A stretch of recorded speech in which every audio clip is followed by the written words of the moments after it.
సంవత్సరానికి ఒకసారి మీలో ఎంతమంది ఈ కర్రీ చేసుకుంటారో తెలియదు కానీ నేను మాత్రం తప్పకుండా పచ్చి జీడిపప్పు కర్రీ అయితే చేస్తానన్నమాట. నాకు చాలా చాలా ఇష్టం.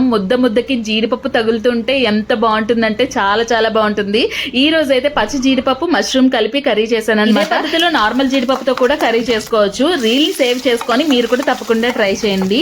నేను చూపించిన కొంచెం మసాలా దినుసులు ఫ్రై చేసుకొని కొంచెం ఆనియన్స్ వేసుకొని దోరగా వేయించుకొని దాన్ని మిక్సీ చేసి గ్రైండ్ చేసి పక్కన పెట్టుకోండి. ఇప్పుడు అదే కడాయిలోని కొంచెం ఆయిల్ వేసి ఆనియన్స్, టొమాటో, పచ్చిమిర్చి వేసి బాగా ఫ్రై చేసిన తర్వాత సాల్ట్, కొంచెం ఒక 2 స్పూన్స్ కారం వేసుకొని మనం మసాలా ముద్దని మనం గ్రైండ్ చేసి పెట్టుకున్నాం కదా అది కూడా అందులో వేసేసుకొని మంచి గ్రేవీ లాగా తయారవుతుంది.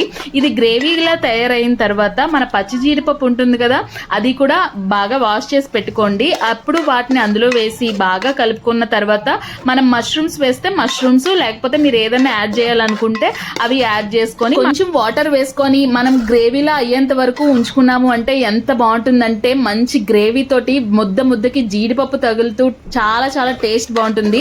మసాలా దినుసులు మనం గ్రైండ్ చేయడం వల్ల ఫ్లేవర్ కూడా చాలా బాగుంటుంది. మీరు కూడా తప్పకుండా ట్రై చేయండి.